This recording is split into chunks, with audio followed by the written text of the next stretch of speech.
Welcome to Public Speaking Superpowers Video Tip of the Week. I am your host, Karma Spence, author of Public Speaking Superpowers. And today, I'd like to talk to you about hats.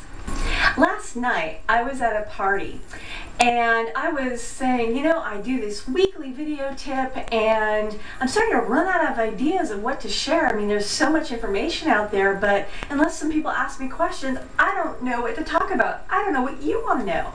And so one of the people there said, hey, why don't you talk about whether or not you can wear a hat during a presentation? And we got into a little conversation about what is appropriate and how hats can be used.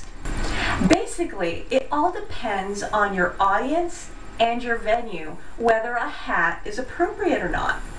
You see, if you're in an environment where the light is coming from above, a hat can shade your face and then no one will be able to see you. But there are times where a hat is sort of a necessary part of your presentation, like maybe you want to take your hat off to the audience. So you need to kind of gauge, where's the lighting coming from? What kind of hat can you use? Or maybe even the audience might be opposed to hats. You might be in a venue where, wearing a hat is really frowned upon indoors. Also, you have to kind of think of, what does the hat say about you as a presenter? Does it have something to do with your presentation? Does it add something or does it detract?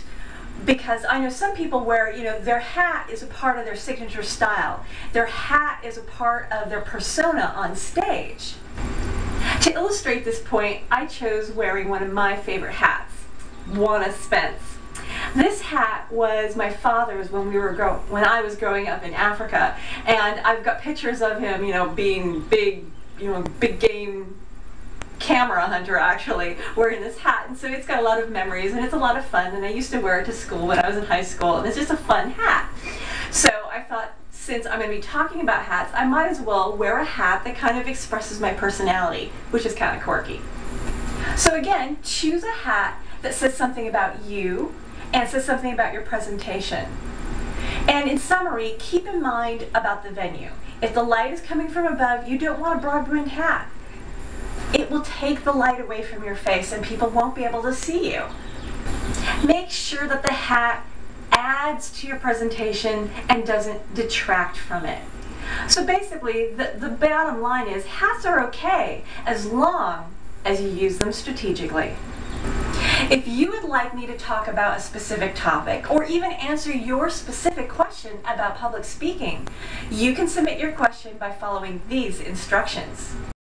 Get your question about public speaking answered in a future video. You can post a comment on this blog post below.